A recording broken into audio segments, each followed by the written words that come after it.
মায়ের চক্ষু দান করে গ্রেপ্তার, আদালতে মিলল জামিন। সরাসরি কৃষ্ণনগর সংশোধনা বাইরে থেকে সামনে থেকে আমাদের প্রতিনিধি পার্থ প্রতিম ঘোষ রয়েছেন। পার্থ, ইতিমধ্যেই ওই 5 জন যারা জামিন পেয়েছেন তারা সংশোধনাগার থেকে বেরিয়ে এসেছেন। একেবারে মায়ের চক্ষু দান করে জেলে থাকতে হয়েছিল 3টে দিন গোটা পরিবারকে নিয়ে। এই মুহূর্তে একেবারে জামিন পেয়ে বেরোলেন আমির চাঁদ শেখ এবং গোটা পরিবার, এবং তাকে যে সংবর্ধনা দিচ্ছেন তারা, এবং তারা কিন্তু এই মুহূর্তে একেবারে আমি একবার কথা বলছি যে বিষয় একেবারে মায়ের চোখ তার করে জেলে কাটাতে হলে এই সময় দুঃখের সময় কি আর জানে ভালো। আমরা চেয়েছিলাম যে আমার মার পূর্ব ইচ্ছা অনুসারে, জানে মাকে আমি কোনোদিন বলিনি, আমি দীর্ঘদিন ধরে এই কাজ করলেও মাকে বলিনি। মা চোখের হসপিটালে গিয়েছিল ছানি অপারেশন করতে, সেখানে উনি ওইসব ছবি দেখে ডাক্তারদের কথা শুনে উনি অনুপ্রাণিত হওয়ার পরে ওখানে আমার ওয়াইফ ছিলেন, তো তখন উনি বলেছেন যে মরার পরে দেখতে পাই, এ তো জানতাম না, তাহলে আমি যদি মরে যাই তাহলে কি হবে। তো বলে তাহলে তখন মরার পরে যদি আপনার বাড়িতে ফোন করে তাহলে আমরা যাব, গিয়ে চোখ তুলে নেব। আপনার কর্নিয়া দিয়ে সর্বোচ্চ 6 জন লোক, অন্ধ মানুষ, তারা চোখে দেখতে পারবে। একদম ঠিক 6 জন দেখতে পারবে। এবং সেই জায়গাতে মা জানি সে লেখাপড়া সেমন জানে না, সেরকমভাবে সে অনুপ্রাণিত হয়ে সেটা করেছে।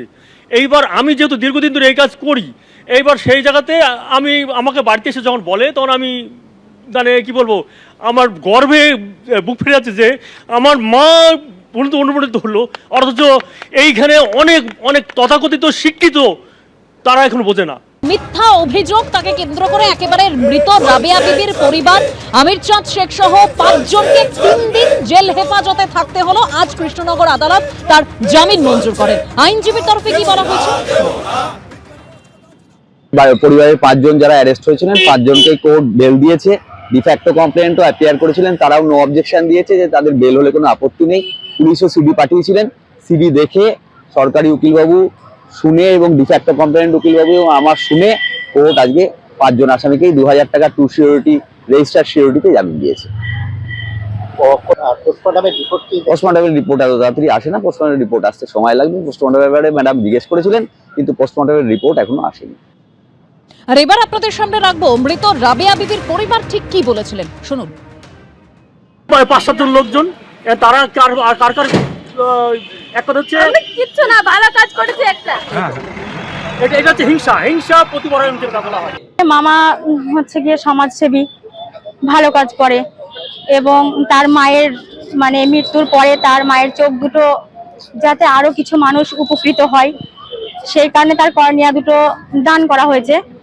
কিন্তু এটা মানে গ্রামের লোকের কিছু পুরনো শত্রুতা আছে, মামাদের প্রতি হিংসা আছে, সেই হিংসা বিদ্বেষের এটা সুযোগ নিয়ে ওরা এটা মিথ্যা কথা বলছে। গ্রামবাসীদের তরফে একটা অভিযোগ করা হলো যে চোখ বিক্রি করে দিয়েছেন, নিজের মায়ের চোখ বিক্রি করে দিয়েছেন আমির চাঁদ শেখ, এবং তারপরেই তড়িঘড়ি 5 জনকে গ্রেপ্তার করা হয়। এদিকে আমির চাঁদ শেখের বাড়িতে যে ভাঙচুর চালানো হয়, তারপর যে 9 জনের বিরুদ্ধে অভিযোগ করা হয়েছে, তাদেরকে কিন্তু এখনো ধরতে পারেনি পুলিশ। পুলিশের তরফে ঠিক কি বলা হয়েছিল আগে এবার শোনাবো। 8 তারিখে সন্ধ্যাবেলা থানাতে একটা খবর আসে যে কালীঘাট সেনপুরে একজন মুসলিম বয়স্ক মহিলা মারা গেছে, এবং তার পরিবারের তার সন্তান এবং মেয়েরা মিলে তার চোখ নাকি বিক্রি করে দিয়েছে। কোনো চক্ষুদান করতে গেলে যে চক্ষুদান করেন, মরণোত্তর চক্ষুদান বা দেহদান, তার নিজস্ব কোনো কনসার্ন লেটার আগে থেকে লাগে, অথবা পরিবারের প্রত্যেকটা সদস্যের কনসার্ন লেটার লাগে, কনসার্ন লেটারে সিগনেচার লাগে। কিন্তু এরকম কোনো কাগজ সেই মুহূর্তে দেখাতে তারা পারে না। নদিয়ার এই ঘটনায় বারবার পুলিশের বিরুদ্ধে অতি সক্রিয়তার অভিযোগ সামনে এসেছে। আর এই প্রসঙ্গে আমরা কথা বলেছিলাম প্রাক্তন পুলিশ কর্তা সলিল ভট্টাচার্যের সঙ্গে, তার কি মন্তব্য শোনাবো। অমানুষের মতো কাজ হয়েছে।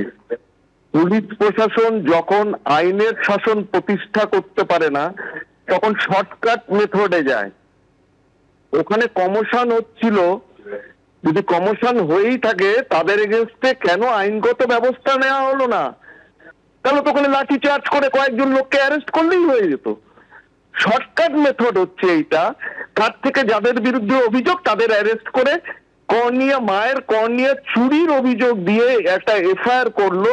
এফআইআর করে ওদের কাছ থেকে যারা ইন্টারেস্টেড পার্টি, যারা স্বার্থান্বেষী লোক, যারা মিথ্যা একটা অভিযোগ দিল, সে অভিযোগের কোনো সারবত্তা নেই, সেইটাকে ভেরিফাই করার পর্যন্ত সে ক্ষমতা পর্যন্ত পুলিশ আজ হারিয়েছে।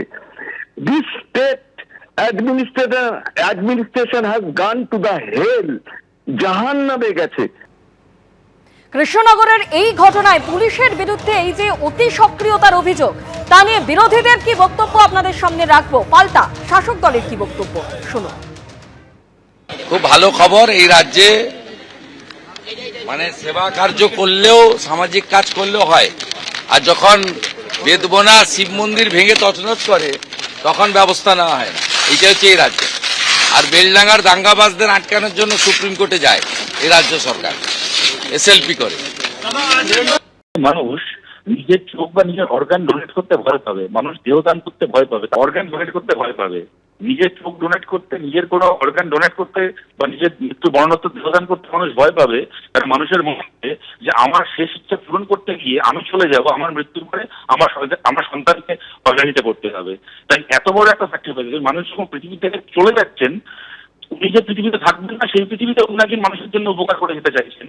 মানুষের যে একটা পবিত্র সদিচ্ছা, সেইটার পথ বন্ধ হয়ে যাবে মমতা ব্যানার্জির পশ্চিমবাংলায় পুলিশের এই ভূমিকার জন্য। আমরা চাই দৃষ্টান্তমূলক শাস্তি এই পুলিশবাদী এবং এই মিথ্যে অভিযোগ, যার তারা মিথ্যে অভিযোগে এই ভদ্রলোকের হয়রানি হলো, তারা যেন দৃষ্টান্তমূলক শাস্তি পায়। ঘটনা হয়েছে, সেই ঘটনা নিশ্চিতভাবে অনাকাঙ্ক্ষিত। ইতিমধ্যেই কোর্ট বলেছে যে পুলিশের আরেকটু সচেষ্ট হওয়া প্রয়োজন ছিল, কারণ প্রাইমারিলি অভিযোগের ভিত্তিতে প্রতিবেশীরা অভিযোগ করেছিলেন তার পুত্রের বিরুদ্ধে। সেই জায়গায় যখন অভিযোগ আসে, পুলিশ অভিযোগ নিয়েছে, অভিযোগ গ্রহণ করেছে, কিন্তু যে বিরোধীরা বলছে তারা কোন মুখে বলে।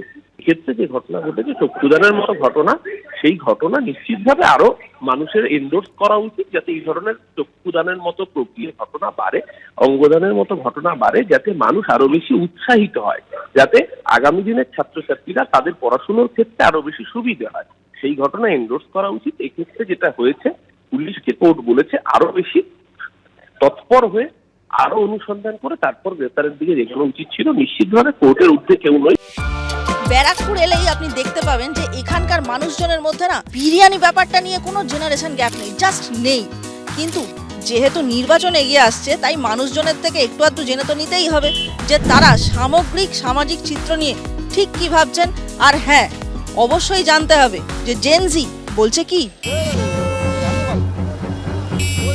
पढ़ाई नहीं चलता है, भैयागिरी ज़्यादा चलता है। কলেজে যখন প্রথম পা দেওয়া হয় তখন থেকেই শুরু হয় কলেজের মধ্যে দাদাগিরি। কোনো কর্মসংস্থান নেই, ছেলেপেলে তো অর্ধেক বেকার হয়ে বসে রয়েছে।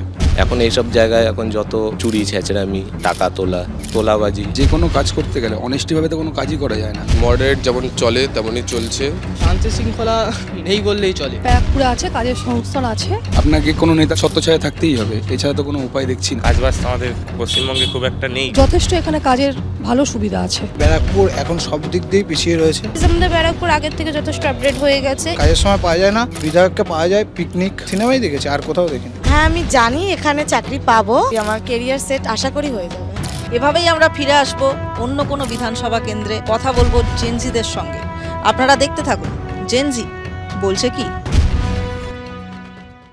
এবিপি আনন্দ, এগিয়ে থাকে, এগিয়ে রাখে।